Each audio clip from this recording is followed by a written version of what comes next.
नमः पार्वते पते हर हर महादेव. हिमालयातल्या गंगोत्री धामावर भगवान शिव तपश्चर्येसाठी आलेले आहेत.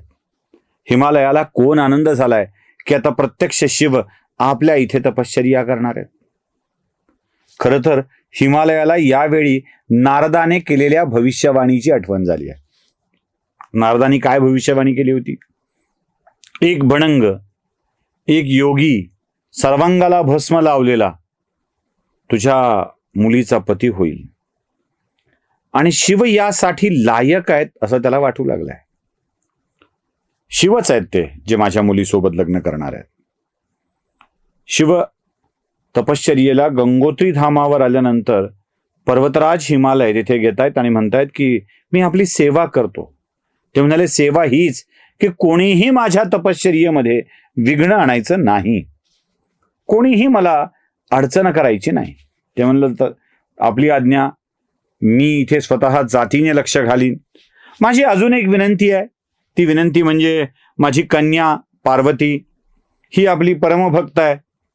ती आपल्या सेवेसाठी इथे असावी असं मला वाटतं. शिवानी पार्वतीकडे बघितलं. ते म्हणाले, अरे हिमालया, तुझी कन्या स्त्री आहे, ती सुंदर आहे. अशा सुंदर स्त्रीच्या सहवासात ध्यान साधनेत मी मग्न होऊ शकेल का हा प्रश्न आहे. त्यामुळं मला ही नको आहे. पण हिमालय अजिजीनं सांगतोय की देवा, मी माझ्या मुलीला आपली अनन्य भावानी सेवा करायला लावीन, टाळू नका. भगवान शिवानीही याला होकार दिलाय आणि शिव तपश्चर्येसाठी मग्न होत आहेत. देवादिकांना सुद्धा इकडे प्रश्न पडलाय की आता शिवांना कन्व्हिन्स कसं करायचं. पण शिवांनी पार्वतीला तपश्चर्येच्या काळात सेवा करण्याची संधी दिल्यामुळे यांच्या मनात भाव येतोय की आता आपण काही करू शकतो. आता काही करू शकतो काय? असं बोट धरायला दिलं की संपूर्ण हात पकडावा ना, तशी देवाची स्थिती असते बाकीच्यांची. शिवाने पार्वतीला ये म्हटलंय ना, आता म्हणले आता काहीतरी करता येऊ शकेल. देवांच्या मनामध्येही इकडं प्लॅन सुरू झालेत. शिवाला काहीतरी करून कसंही करून करायचंय आणि मार्ग तर शिवानीच सांगितलाय.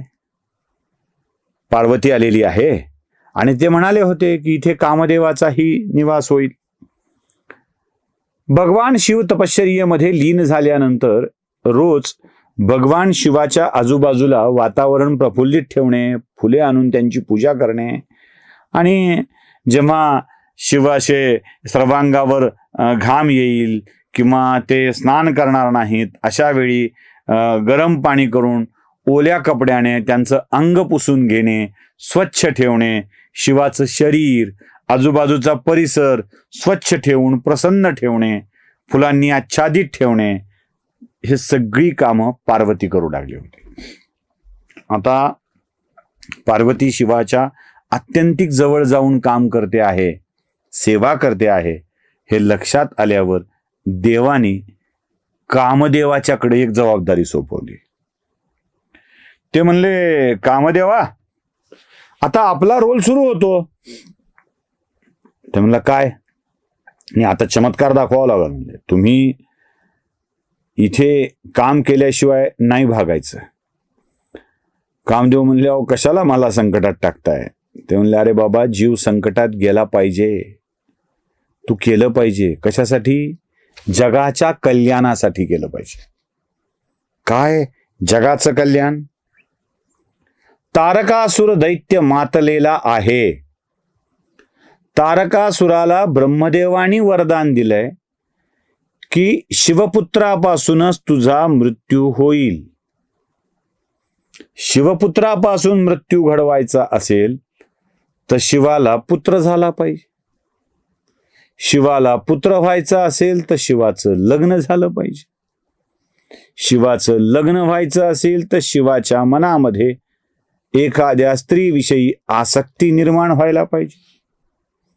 आसक्ती निर्माण व्हायची असेल तर काम जागृत झाला पाहिजे आणि काम जागृत करायचं असेल तर कामदेवानी आपला रोल निभावला पाहिजे.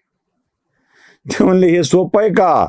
ते शिव आहेत, त्यांच्या मनात कामभावना निर्माण करणं एवढं सोपं नाही आहे. ते म्हणले सोपं नाही म्हणून तर तुला सांगायला. पण हे करता करता अजून काही बऱ्याच गोष्टी होणार आहेत.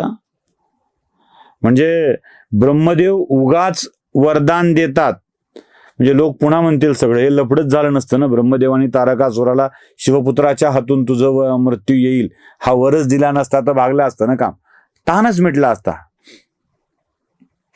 तसं नसतं मित्र हो, तसं नसतं. या सृष्टीचं चक्र चालवायचं आहे ना तर एक एक गोष्ट अशी त्या स्वरूपात घडायलाच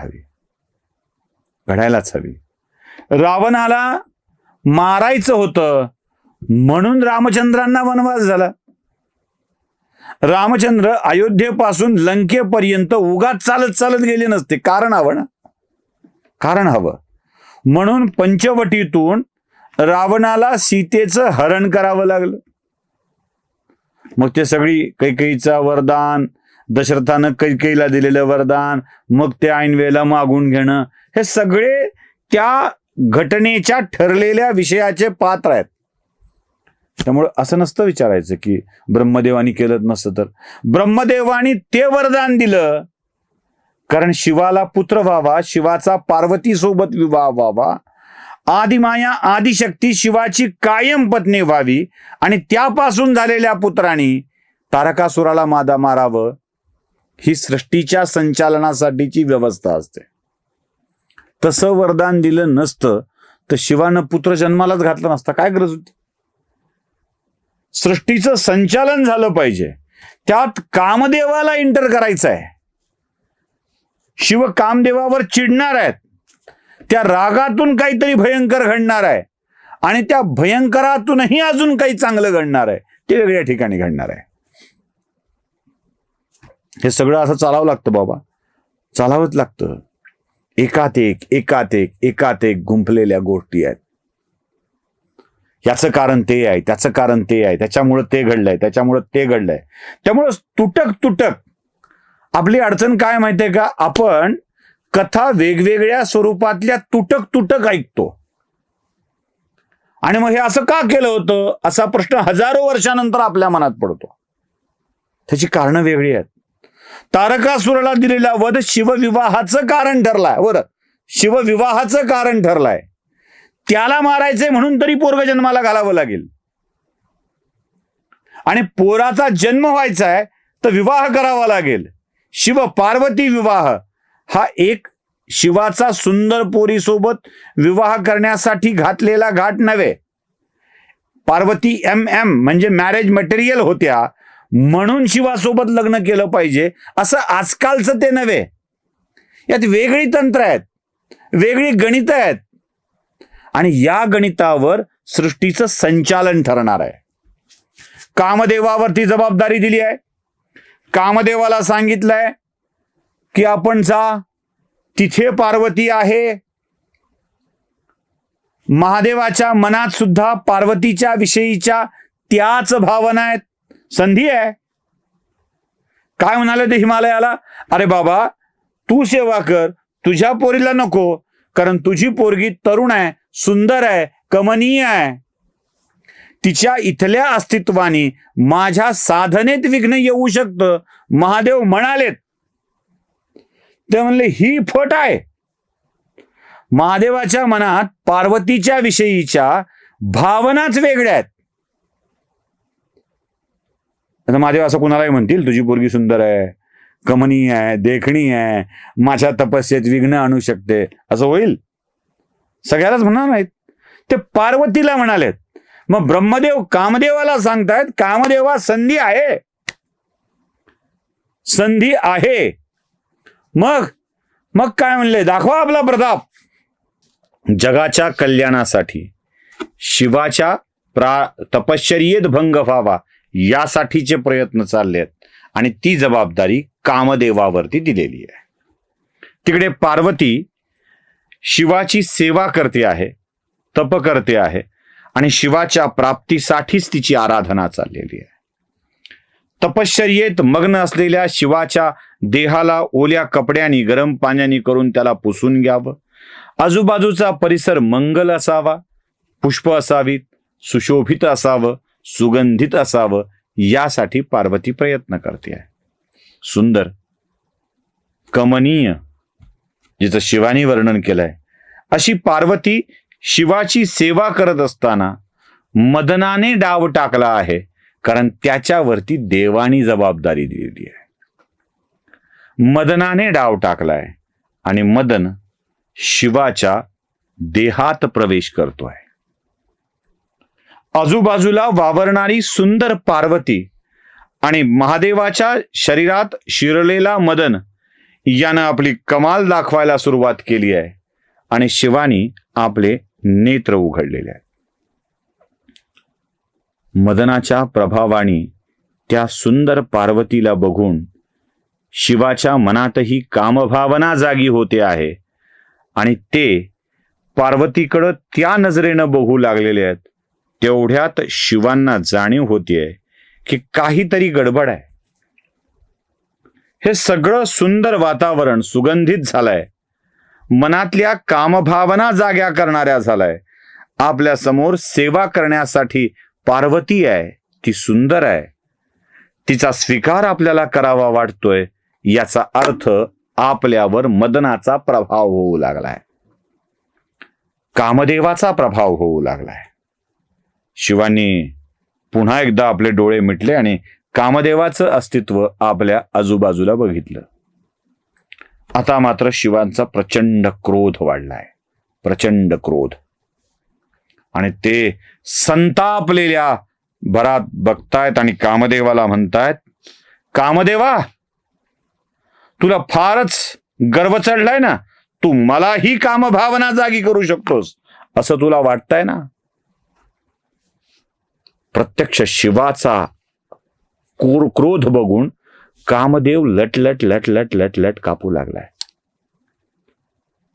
शिवांच्या समोर तो असा हात जोडून उभा आहे आणि म्हणतोय की माझं काही नाही होत देवानी, आपलं काय. मला म्हणले जा, मी आलो, आपलं काही नाही.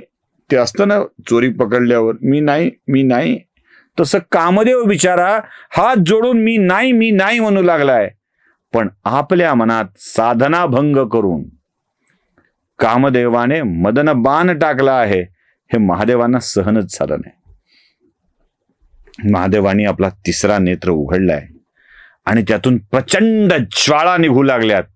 या ज्वाळात काही कळायच्या आतच कामदेव भस्मसात झाला. भस्मसात. मदनच संपलाय. आता देवासमोरची दुसरी समस्या आहे. ते गेले होते महादेवाच्या मनामध्ये कामभावना जागी करायला. महादेवाने तिसरा डोळा उघडला आणि कामदेवाला भस्मसात करून टाकला. आता कामदेव भस्मसात झाला म्हणजे कामवासनाच संपली. जर कामदेवच अस्तित्वात नसेल तर सृष्टी चक्र कसं चालणार. कारण कामदेव आहे म्हणून स्त्री पुरुषांच्या मध्ये संबंध होतो आणि त्यातून अपत्य निर्मिती होते. अपत्याची निर्मिती झाली नाही तर सृष्टी चक्र बाधित होणार. देवाच्या समोरची वेगळी समस्या, तिकडे कामदेवाच्या बायको समोरची वेगळी समस्या. ती रती बिचारी रडत रडत रडत आली आणि म्हणाली, देवा, अहो माझ्या नवऱ्याला एवढी भयंकर शिक्षा का. ते म्हणाले तुझ्या नवऱ्याला अक्कल नव्हती. ते म्हणले अहो त्यांचं काय, ते दुसऱ्याचं ऐकून आले. ते म्हणले अक्कल तर तुलाच होती ना. भस्मसात व्हायची वेळ आली ना, माणसानं असं उगीच जमीन दोस्त व्हायचं नसतं, स्वतःला जमिनीचा दोस्त म्हणून. त्यांनी सांगितलं म्हणून मी आलो, म्हणजे माझी जायची इच्छा नव्हती, त्यांनी सांगितलं म्हणून मी आलो, अशी बुद्धी कशी काय येऊ शकते. म्हणून मी आलो अशी बुद्धी कशी काय येऊ शकते. म्हणजे कोणीतरी सांगितल्यावर आपण येणार आणि स्वतःचं वाटोळं करून घेणार, हे कामदेवाला नको कळायला. नाही कळत, कधी कधी डोक्यात घुसत नाही. रती म्हणते देवा माफ करा ना, पण त्यांनी ब्रह्मदेवाचं ऐकलंय, कोण्या मूर्खाचं नाही ऐकलं, आपल्याकडच्या साहेबाचं नाही ऐकलं, म्हणजे मला पद मिळणार आहे म्हणून नाही ऐकलं, देवा माफ करा. महादेव म्हणाले ती तुझ्या नवऱ्याला मी जीवनदान देऊ शकतो, पण त्याचा देह आता गेला आहे, तो देह त्याला मिळणार नाही, तो अदृश्य स्वरूपात या जगात वावरू शकेल, तो दिसणार नाही पण असेल, त्याला देह आता मी देणार नाही, त्याला देह पुन्हा मिळेल. कधी मिळेल तेही सांगतो. जेव्हा भगवान विष्णू कृष्णावतार घेऊन द्वापार युगात जन्माला येतील, तेव्हा भगवान विष्णूचा पुत्र म्हणून माता लक्ष्मी आणि विष्णूच्या पोटी याचा जन्म होईल. त्याचं नाव असेल प्रद्युम्न. हा प्रद्युम्न म्हणून जन्माला येईल आणि हा प्रद्युम्न विष्णू, लक्ष्मी म्हणजेच कृष्ण आणि रुक्मिणी यांचा मुलगा म्हणून जन्माला येईल आणि तो पुढे शंबरासुराचा वध करेल. बघा, मी तुम्हाला म्हटलं ना की प्रत्येक गोष्ट योजलेली असते. एक घटना का घडते, उगाच घडत नाही. प्रत्येक पात्र योजलेलं आहे. लीला पात्रामध्ये प्रत्येक पात्र योजलेलं आहे.